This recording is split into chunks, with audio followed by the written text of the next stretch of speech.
The guitar we're working on today may well be the rarest Gibson guitar ever made.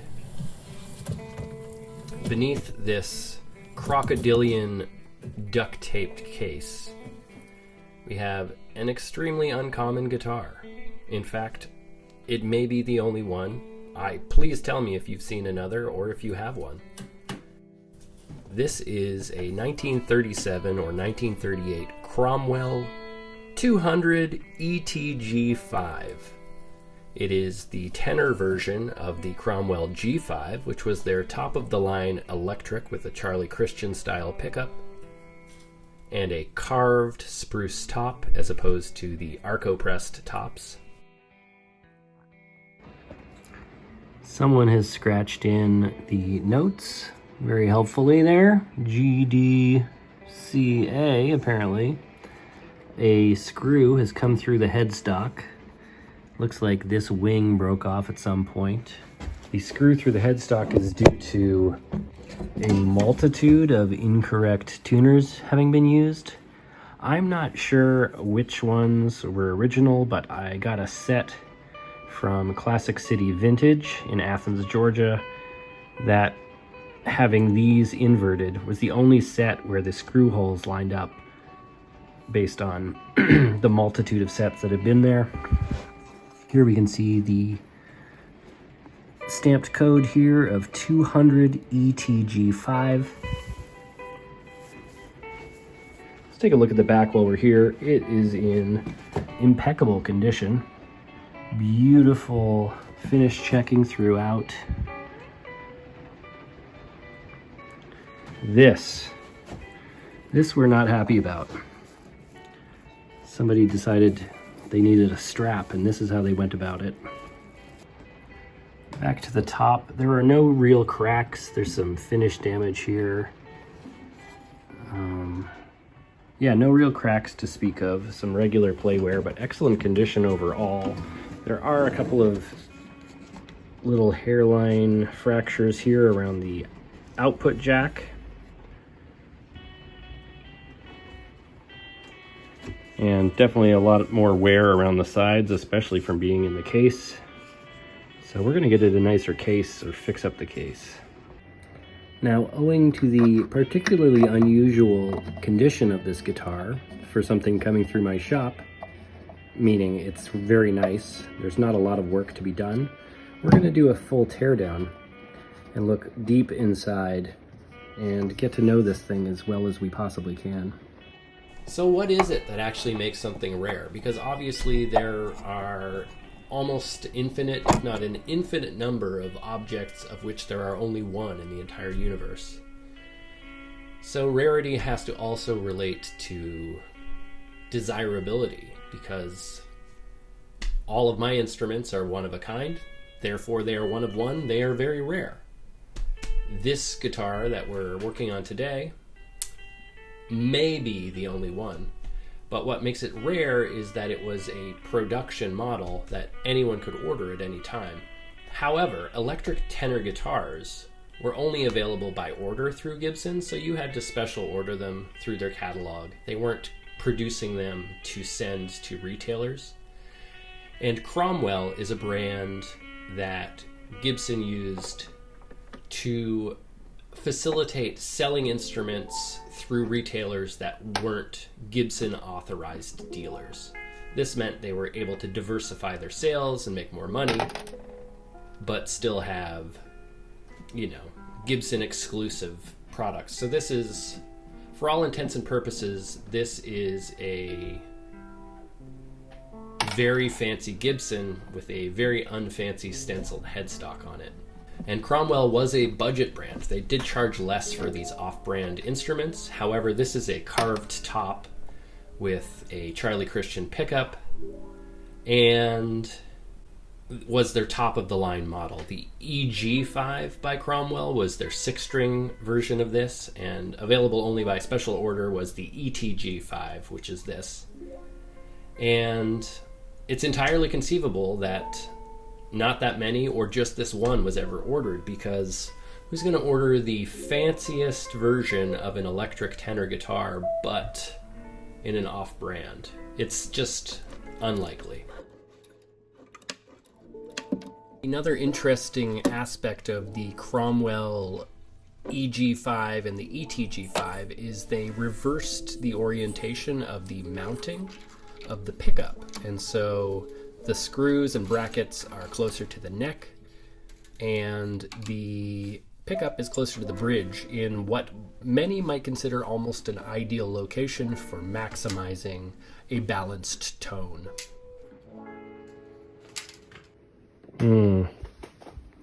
Looks to be some glue involved in the attachment of the end pin here.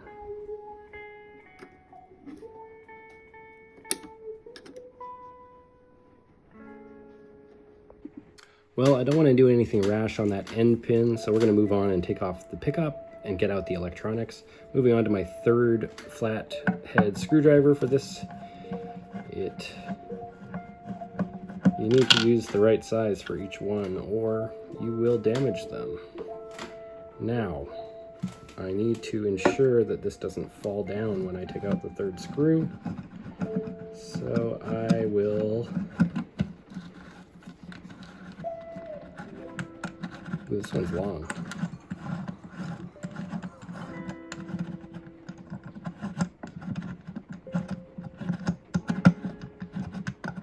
Very long.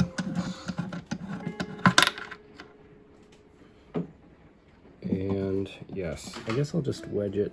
It's already wedged on the soundboard there. Just don't want it to fall down dramatically. Okay, we're loose.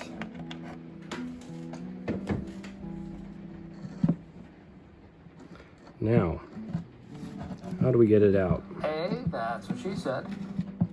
Quite easily, I'm hoping.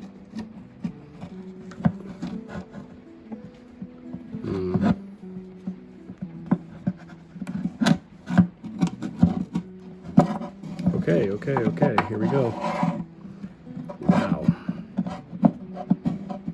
I think we need to come with the post first.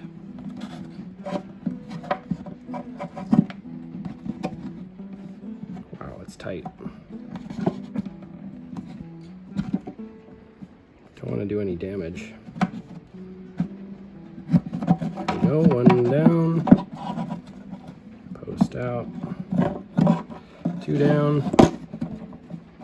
And look at that. Well, they certainly skimped on the magnets for the tenor guitar. Here is an EH100. You can see they're much thicker, much longer. That's what she said. Much heavier.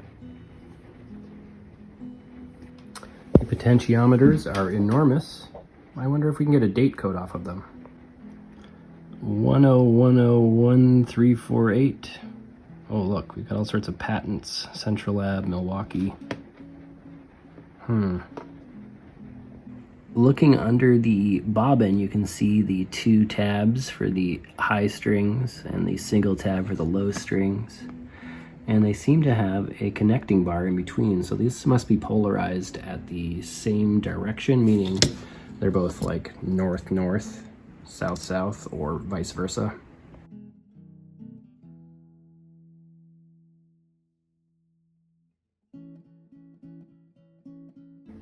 Have a look at this output jack. It's quite unique compared to the ones of today.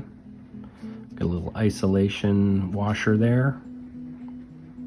It's very robust considering how minimal it is. These magnets, though small, are mighty. They're pretty good resistance, whereas these ones over here seem fully dead. The pot is a Mallory 0.05. I mean, the capacitor, my bad. You can see.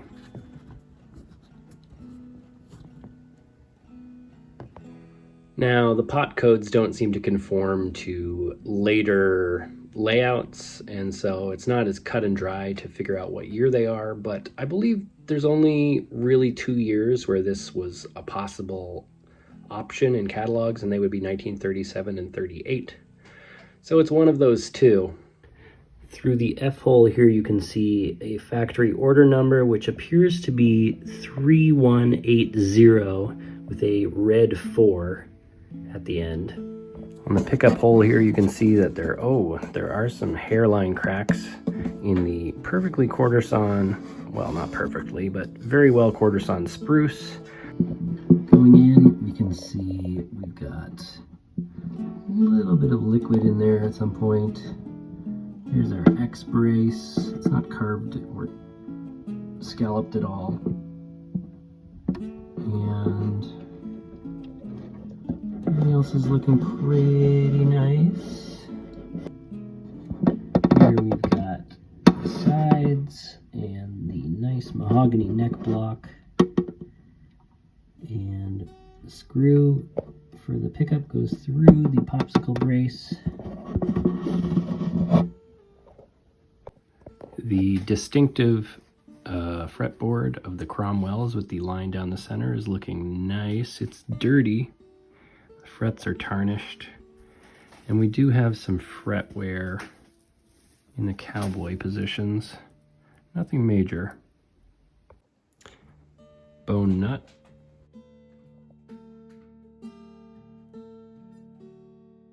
Well, the end pin is refusing to come off, and it occurs to me that, oh, that's a cute little face. But it also occurs to me that there's no reason I need to take it off. I was just trying to do a full teardown, but I'd rather not risk breaking the plastic end pin.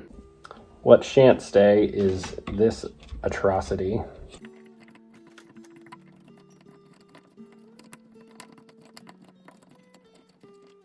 The same ingenue who made that probably made this custom neck destroying device. Luckily it doesn't appear to have been used that often, because it would have done a lot of damage to the back of the neck, and I don't see anything other than fairly normal. Like, there is some wear there, but that looks, could have been from this, but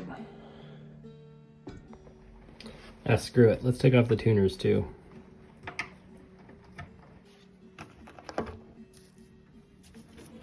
It's kind of a mess under here.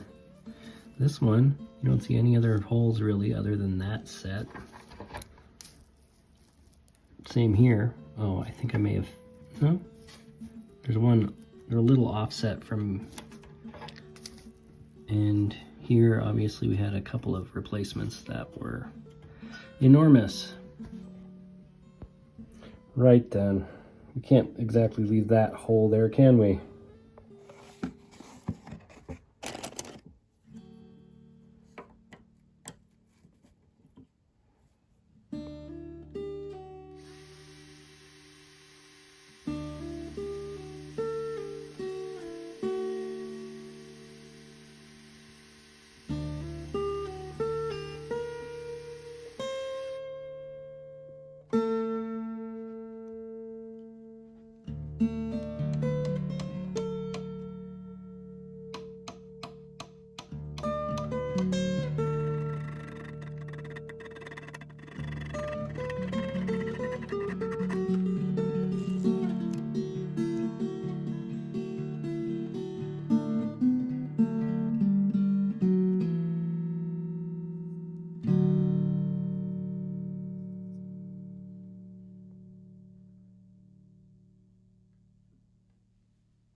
Okay, I filled it with ebony dust and did extra thin super glue to secure it in place, and this is the second coat of medium cyanoacrylate, and it will level out as it dries, and we'll see how it looks after that second coat.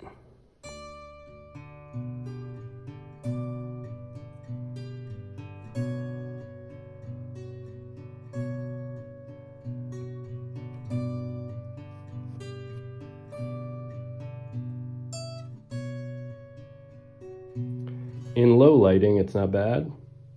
There's that one area where it needs color.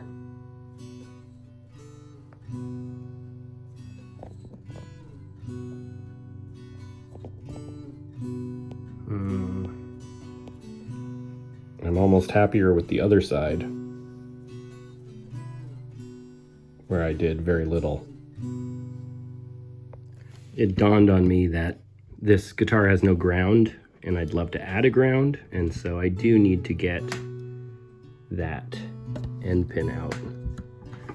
Let's see if there is a hole all the way through the tail block pin. There is. Great. All right, we'll just knock it out. Welp. That's unfortunate. I had tried to push from the inside at the same time as pulling from the outside, and this thing just snapped into bits. So, looks like baby boy is going to get a new ebony end pin when we're all said and done. I'm going to cut off this excess and then drill out the rest.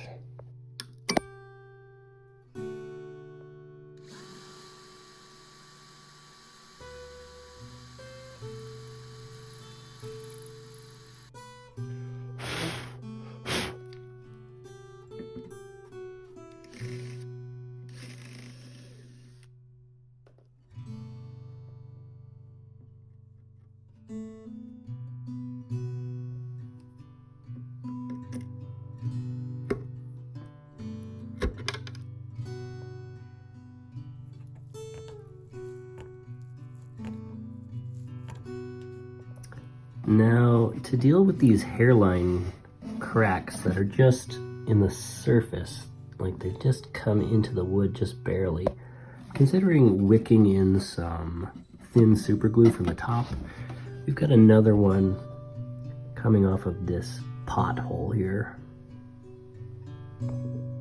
I've got the guitar tilted backwards, so if the super glue goes anywhere, it will go inside and be invisible.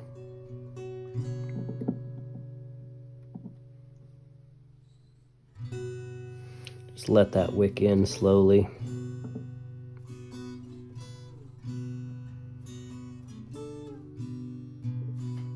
This one we can also catch from the screw hole side.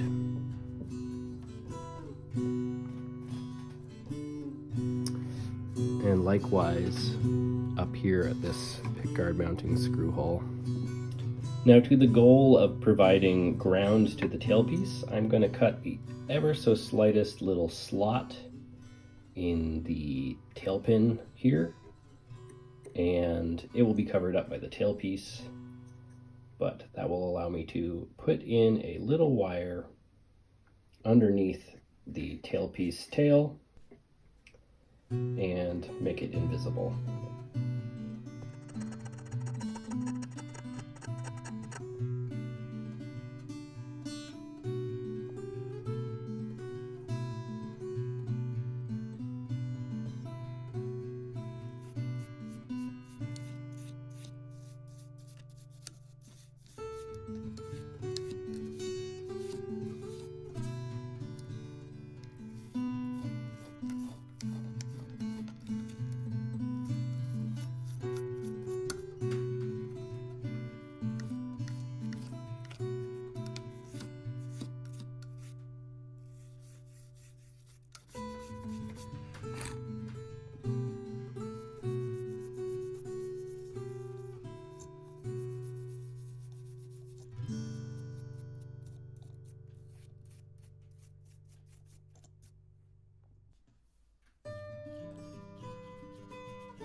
Now, I'm not sure if you noticed, but when this was installed, it was offset towards the bridge and not centered in the sound hole and not centered in the pickguard, and that kind of drives me crazy.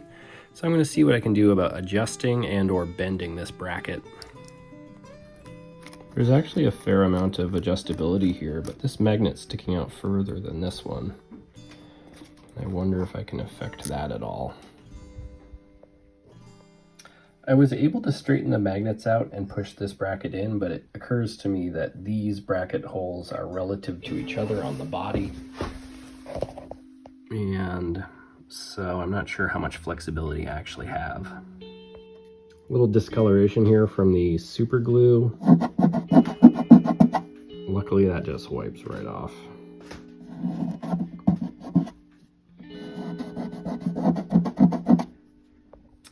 The adjustments to the bracket didn't help. This is still offset and this still doesn't fit well. It's the same as the other examples of the EG5 I've seen. So we're just gonna put it back together and not look too closely.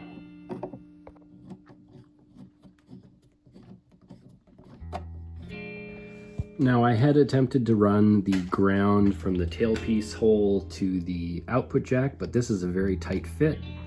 So I'm going to try over here where we already have damage in the pothole, and we'll come up through there. I do need to fish everything through the F-hole because I already put the pickup in like a jackass.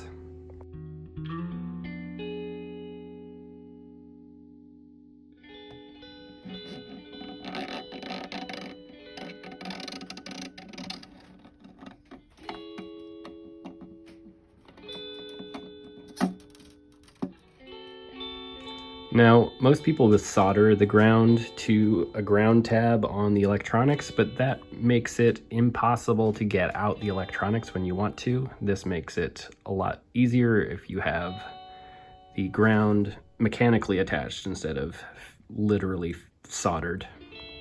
So here you can see there's a little leeway in the pot hole spacing. They're a little wider than the actual threadings, meaning the ground wire can come up through there. It also means they can fall back in when you remember you haven't gotten any washers yet. So I've got it on its side right now. Must find some washers. Yeah.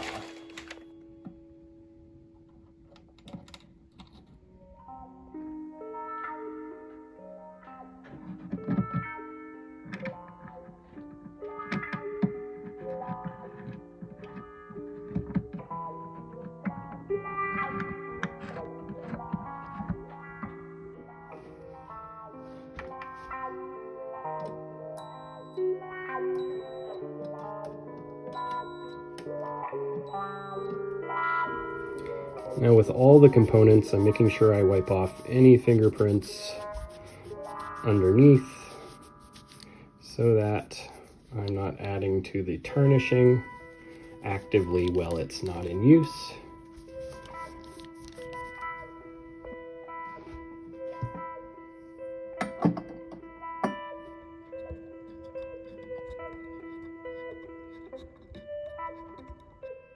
I'm just gonna grab a generic ebony end pin here. Oops.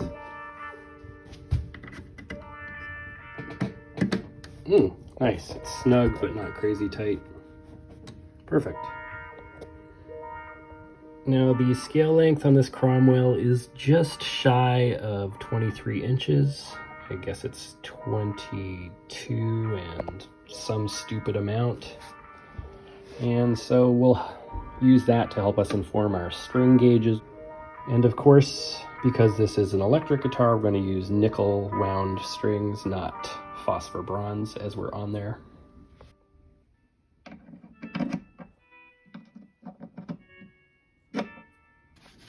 Of course, I now realize, now that the pots are in, that I never cleaned them when they were out. So hopefully they are functioning well, or possibly we can spray some Lloyds in there. Lloyds. Down the shaft. The guitar strings are in this cabinet, but the guitar running board is entirely in the way. Owning a 6-foot long guitar is not all it's cracked up to be.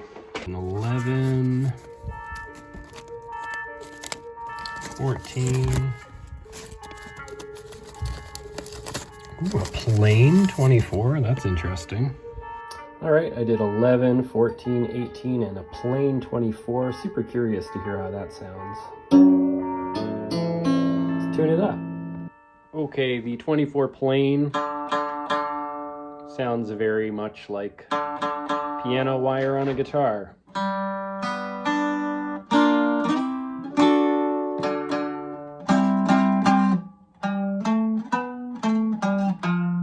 Not good.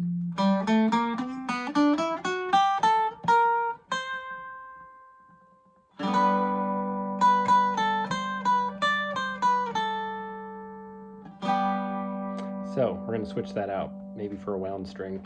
I mean, definitely for a wound string. Swapped in a wound 30, and it's sounding much more like a guitar string than a piece of jewelry wire. So let's frickin' listen to it, why don't we?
What about distorted?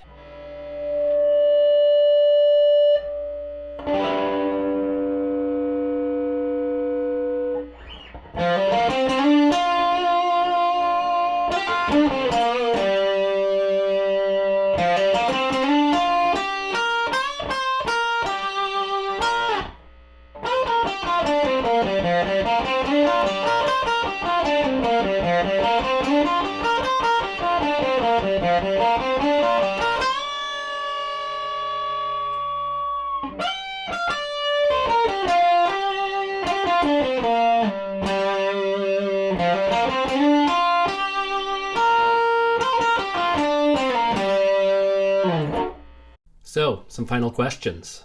If Gibson doesn't write Gibson on it, is it still a Gibson?